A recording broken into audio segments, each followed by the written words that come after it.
uzoefu wa Mungu aliokuwa nao. And so anybody whose life will count, na ule wote ambaye maisha yake yatakuwa na maana, one way or the other, kwa namna moja au nyingine, would have encountered God, ni yule ambaye amekutana na and Mungu, would have experienced a measure of God. na amepitia kwenye kiwango cha Mungu. Who we are, sisi ni wakina nani, and what we manifest, na kile tunachozidhihirisha, is a definition of how much of God we have touched. ni matokeo ya nini, ukubwa wa Mungu ambao tumegusa. And so in 1 John chapter 1 from verse 1 to 2, katika waraka wa Yohana wa kwanza sura ya John was kwanza, speaking, Yohana alikuwa and he akiongea, said that which was from the beginning. Just follow what I'm saying, don't worry.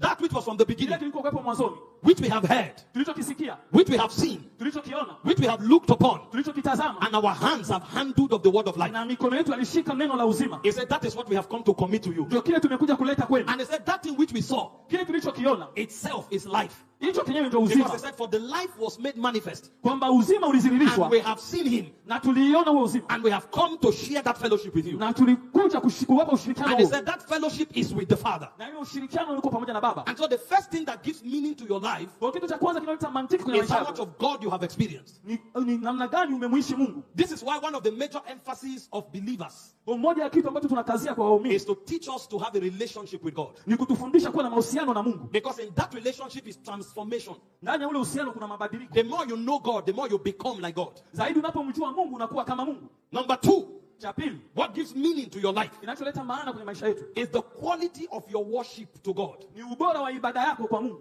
Isaiah 43 verse 21. Isaya 43 mstari wa 21. God was speaking, Mungu alikuwa anaongea, and he said, these people akasema hawa watu I have formed for myself, nimewatengeneza mimi mwenyewe that they may show forth my glory. ili wapate kudhihirisha utukufu wangu. I have formed humanity Nimetengeneza so that they will worship me and reveal my glory. ili wapate kuniabudu na kudhihirisha utukufu In wangu. fact, in Revelations 4 verse 11, Katika Ufunuo sura ya 4 mstari wa 11, when John was carried to heaven, wakati Yohana alikuwa anabebwa mbinguni, he heard a whisper from the spirits that were called elders. akasikia sauti kutoka ile roho iliyokuwa ni wazee. When I was reading that scripture, I was fascinated. Niliposoma ile mstari nikashangaa, Because the realm of the spirit is not a realm of time. kwa sababu ulimwengu wa kiroho sio ulimwengu ambao So kuna if you are in muda. a realm where there is no time, Ukiwa kwenye ulimwengu ambao hamna muda, it means age is not chronological.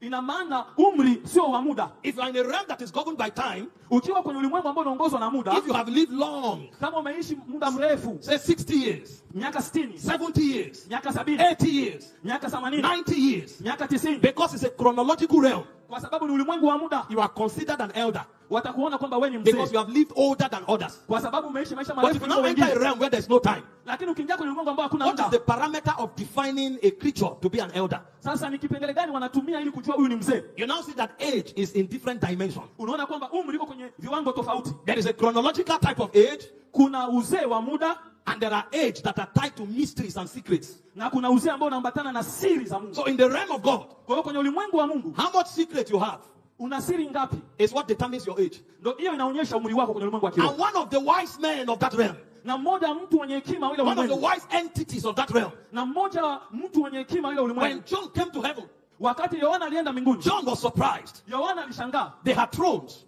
kwamba kulikuwa na They viti didn't vya sit on it.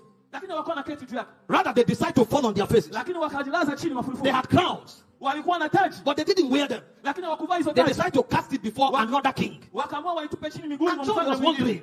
wondering, Na Yohana akawa anajifikiria, where I come from.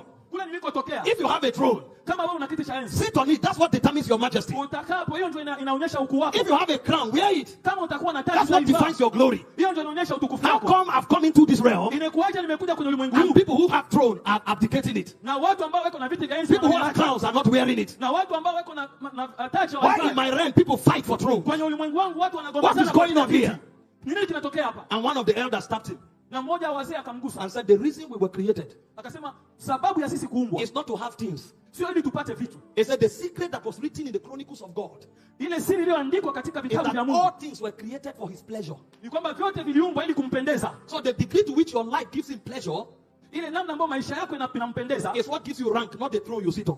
ndio hiyo inakupa cheo, sio ile kitu unayokaa juu You yake. can sit on a throne and not have rank. Unaweza ukakaa juu ya kiti cha enzi lakini hauna You cheo. can sit on a throne and not reign. Unaweza ukakaa juu ya kiti cha enzi lakini But whether you hautawali. are standing, sitting, or lying down, Lakini wao wanasimama if your life gives him pleasure, kama maisha yako then you inampendeza, have more rank and authority sasa hapo utapata cheo na than mamlaka everybody who is seated. na kila yule ambaye alikuwa ameketi. And so from that scripture, Kwa hiyo kwenye andiko hiyo we saw that what gives value to creation tukaona ambacho kinacholipa thamani is the uumbaji degree to which we give pleasure to God. ni kiwango chetu cha kumpendeza Mungu, And the act of giving pleasure to God, na ile tendo ya kumpendeza Mungu, the act of satisfying God's will, ni ile tendo ya kufurahisha mapenzi ya the Mungu, act of satisfying God's desire, ni ile kuweza kutimiza matakwa ya is what the Mungu. Bible calls worship. Ndio ile Biblia inaita So ibada, worship is not a song. kwa sababu ibada sio nyimbo au You kuabudu sio can mwimbo. worship through singing. Unaweza kaabudu kupitia And kuimba, at the same time, you can sing and not worship. na hapo unaweza kaimba